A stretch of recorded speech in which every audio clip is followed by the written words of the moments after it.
Good afternoon, good morning, everybody. Thank you for coming. And I recognize the significant interest not only the media but the public have in this event, so I will endeavor to do my best to inform you as up to date as possible and to provide some information moving forward about how we will manage our communications.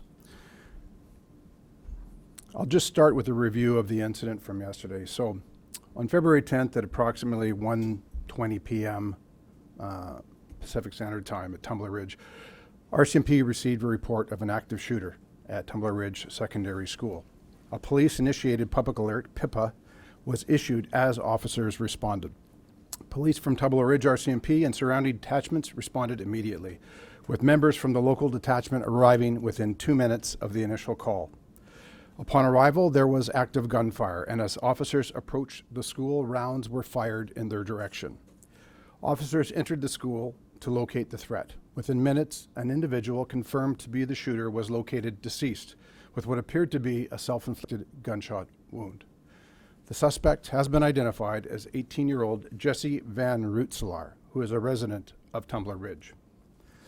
2 firearms, a long gun and a modified handgun, were recovered by responding officers.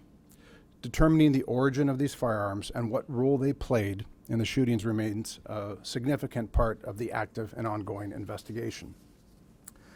Multiple victims were located throughout the school, along with approximately 25 individuals with possible injuries.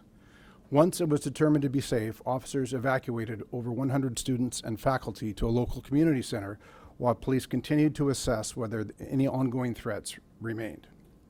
Those with potential injuries were transported to the local medical clinic for triage and assessment, and 2 victims with significant injuries were transported to hospital via air ambulance. Following a medical assessment of the individuals, no discernible physical injuries were identified for those that remained at scene. I'd like to correct some information that was shared yesterday and to clarify that 9 people in total are deceased as a result of this incident. Initially, it was believed that one of the victims, a female with significant injuries, who was transported from the scene by our members and then transitioned to paramedics, had succumbed to her injuries. Police have since confirmed that is not the case. She is alive and was one of the 2 female victims that were airlifted to hospital.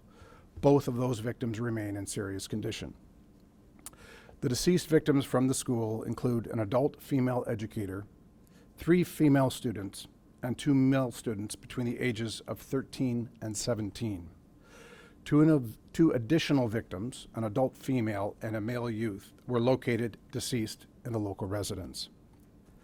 The BC Major Crime Unit has assumed conduct of the investigation and is working to determine the full circumstances surrounding this tragic incident.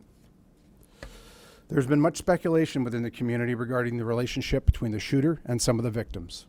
All of that remains part of the active and ongoing investigation. We are not in a position to publicly confirm any specifics at this time.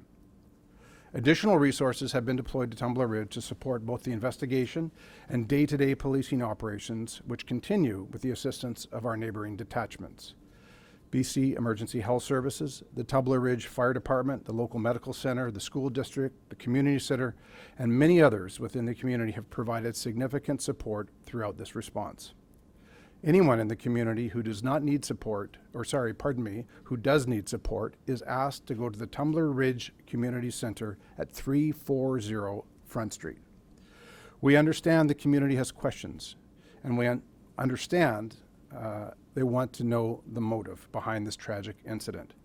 We do believe the suspect acted alone, and there are currently no other outstanding suspects. Our investigators remain on scene, actively gathering information to determine the full circumstances of what transpired. This is a deeply distressing incident where 9 individuals have senselessly lost their lives. Our thoughts are with the families, the loved ones, the first responders in the greater Tumbler Ridge community, and all those impacted by this tragic incident. If you have questions, I'm prepared to take them at this time.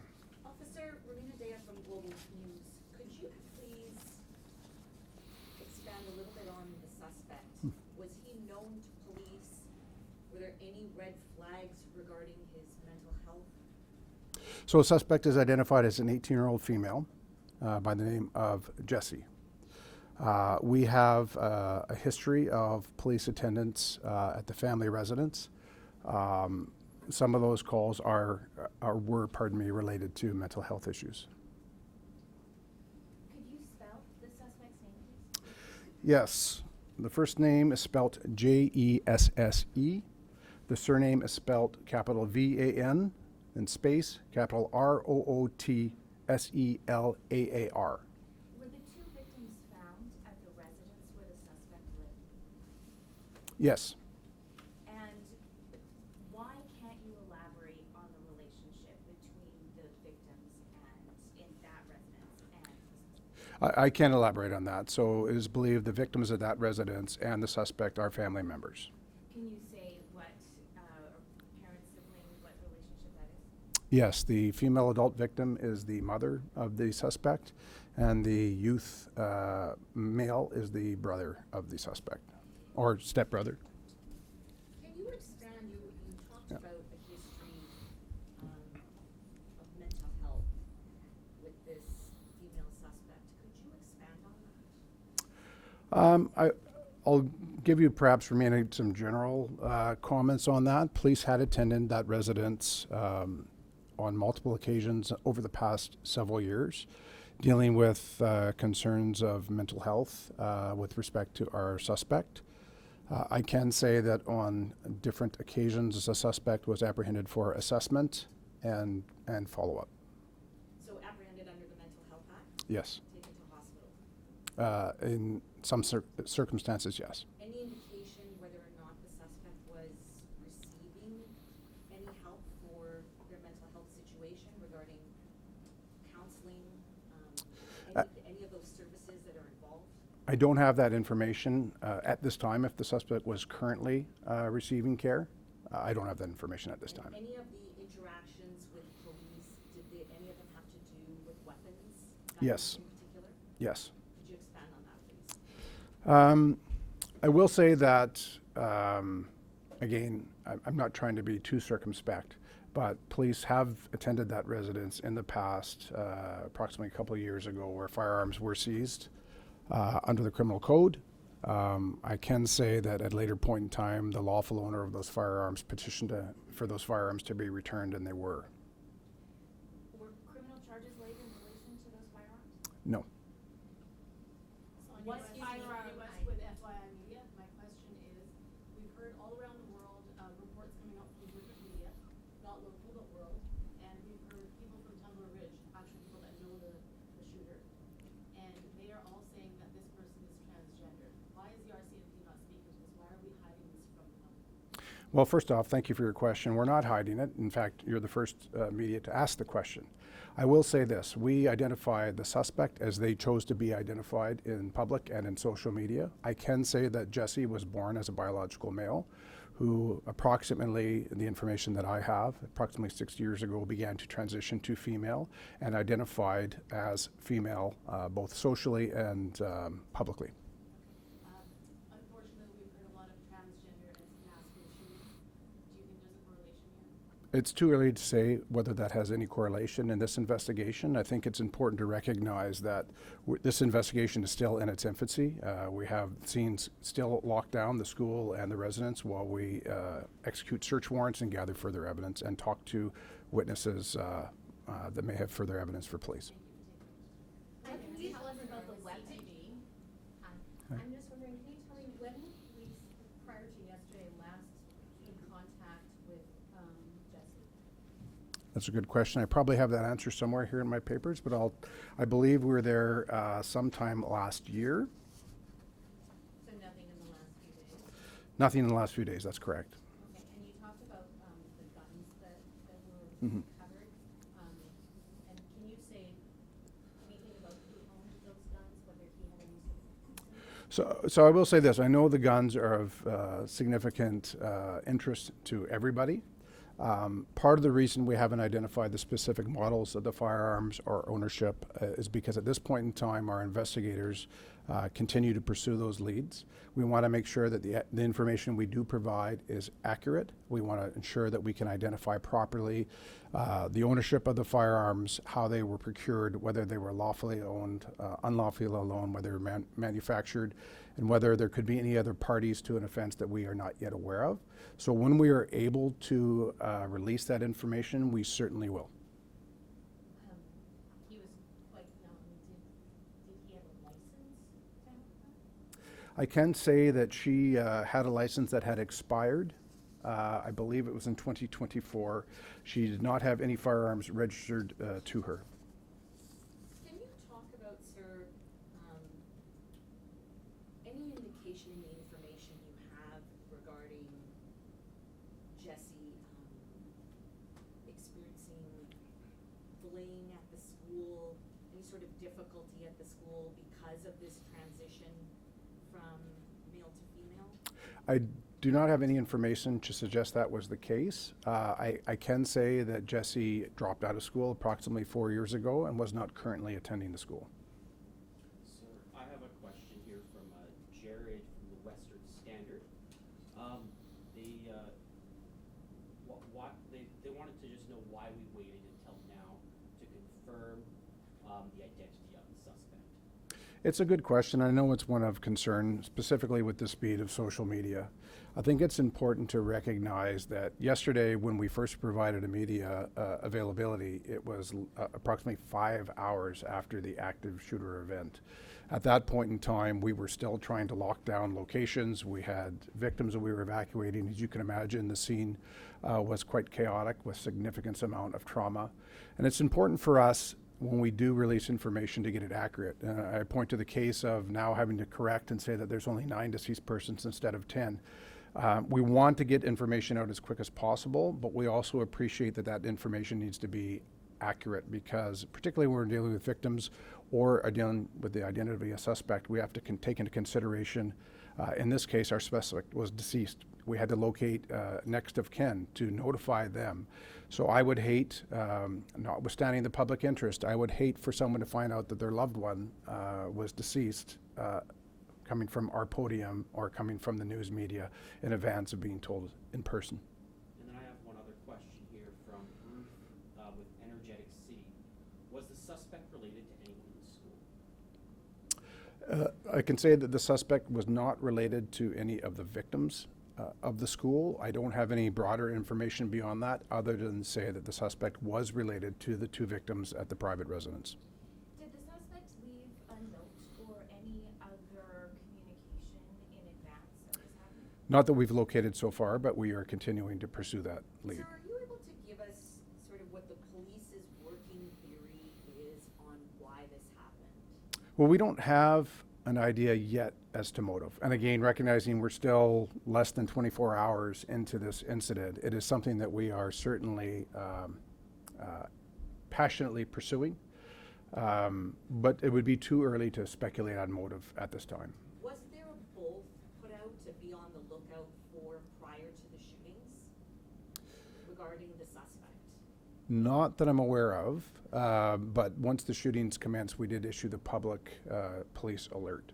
And did police open fire on the suspect? Police did not return fire, to the best of my knowledge, but went into the school. Where in the school were the victims killed? There was one victim that was located deceased in the hallway, in the stairwell of the school, and the others were located, I believe, in the library of the school. Can you comment on the home of the shooter? What was it like? Was it in disarray? Sometimes when there's some sort of abuse going on, there's certain things you can see in a home. Was it anything like that apparent? I can't comment yet on the nature or the environment of the family home. It was locked down originally to secure a search warrant in order to allow our investigators to go in. So I can't comment at this point in time. Can you tell us the rough address of the home, like where the 2 people found deceased? I do have that information. It will be locked down, so I would respectfully ask members of the media and the public not to attend the scene of the family home because we have a lot going on there, but it's 112 Fellers Avenue in Tumbler Ridge. Regarding the home, were there additional firearms or weapons found during the search? I don't have that information at this point in time. I can say that historically there were firearms that were secured at that residence in a safe, but I haven't updated with the investigators yet to determine if they've gone in and located more firearms. Just looking for clarification, talked about police being called to the school about an active shooting. Were they called to the home before that? Yes, no, they were called after. So we understand the sequence of events, and I'll get to this. So we did not receive a call to attend the home until approximately 2:47 p.m. or 1:47 p.m. Pacific time. We were called because a neighbor, there was a young female at that home that went to the neighbors, and that's how we learned that there were 2 deceased at that residence. So the neighbor called the police. We know the sequence of events now is that the incident at the home occurred first, where we have the 2 deceased family members, and from there our suspect attended the school and commenced their criminal activity there. What was the relationship of the child who alerted the neighbor to the victims and the suspect? Family member. Has the reunification process been completed for the injured and the evacuation?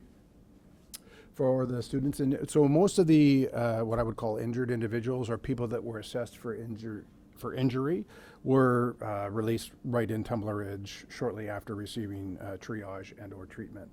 Those that have been medevaced, I can't speak to that, but I won't speculate on whether they've been in contact with their family. We're still dealing with extended family of those that are deceased. Do police believe, based on the information you have thus far, that the suspect had gone into the school specifically targeting an individual, or it was a random shooting? So we don't have information at this point to suggest that anyone was specifically targeted. I will say that as we continue in the investigation, there is further evidence to gather from the school with respect to video surveillance and that of our officers as well. What can we expect with the victim IDs? Will the RCMP be naming them, and what status are you at with Yeah. family notification? So we're currently ongoing with the family notification. I will say, as I mentioned before, that most of our victims are quite young. Most were born of the students, most were born 2013 and 2012. So as you can imagine, for family members, extended family members, friends of the family, et cetera, this is incredibly traumatic. And so we will deal with and work with the families and cooperate with them in terms of the release of the identities of the victims, photographs, and the like. I know we need to approach this with a trauma-informed practice. We don't want to create additional trauma for families that are dealing with probably the worst circumstances of their lives. So some victims may not be named officially, or that will be up to the families? That will be up to the families as they are minors. In terms of the 25 people who were injured, how many of them sustained gunshot wounds?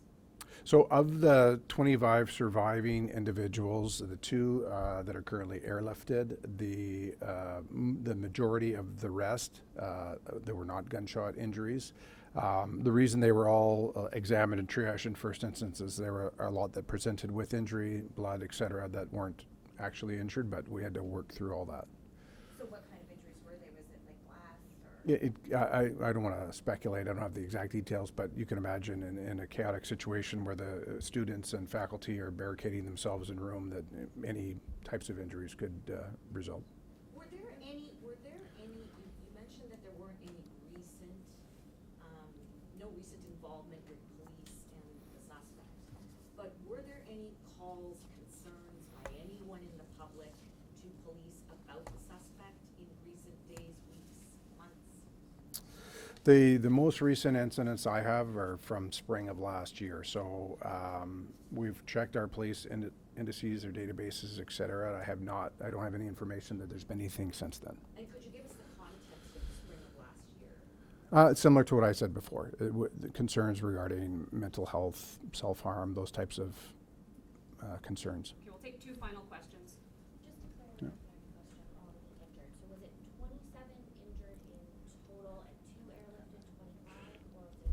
So I don't mean to smile, but to clarify that, I'm going to say I'm not entirely certain because we have injured from gunshot wounds, we have deceased, and then we have those that were triaged at scene. I'm going to say that the 25 that were triaged at scene are separate from those that were airlifted and those that are deceased.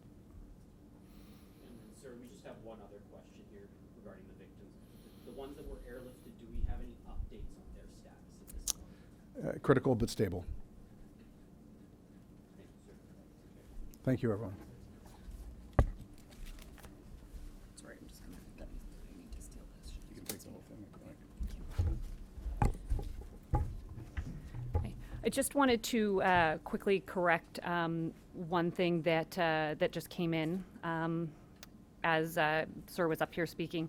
So for the deceased victims, the school included a 39-year-old female educator, 3 12-year-old female students, 2 male students ages 12 and 13, and then the 2 additional victims were a 39-year-old female and an 11-year-old male that were located deceased at the local residence. We will be issuing a statement shortly following this availability.